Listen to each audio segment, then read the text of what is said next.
Gospel of the day, Matthew 19:16 to 22. And behold, one came up to him, saying, Teacher, what good deed must I do to have eternal life? And he said to him, Why do you ask me about what is good? One there is who is good. If you would enter life, keep the commandments. He said to him, Which?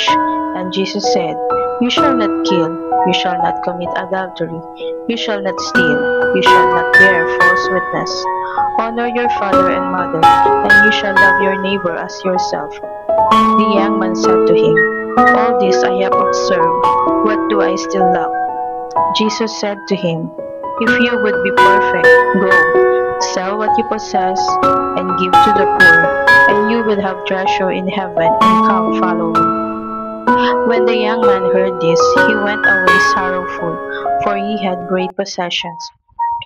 When the rich young man asked Jesus how to gain eternal life, Jesus first gave the minimum, keep the commandments. But when the man asked what more he could do, Jesus invited him to perfection. If you wish to be perfect, go, sell what you have and give to the poor.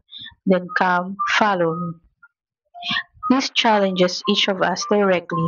Are we content with just avoiding sin to scrape the more that Christ offers? It is easy to settle being spiritually okay, but every Christian is called to strive for holiness. While not all of us are called to sell our possessions literally, we are all called to a profound poverty of spirit.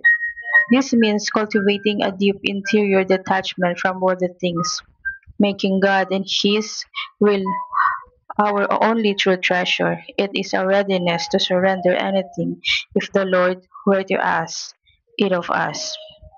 This path of detachment is not a burden, but the key to becoming the person God created you to be. The holiness we build on earth directly translates into the measure of our glory in heaven. The greater our pursuit of sanctity, now the greater our eternal reward will be. Hear Jesus' words as a personal invitation.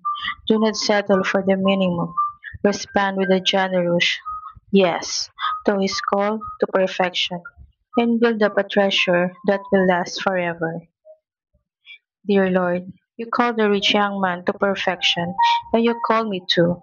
Grant me grace to let go of all hindrances so your will becomes my life's sole purpose.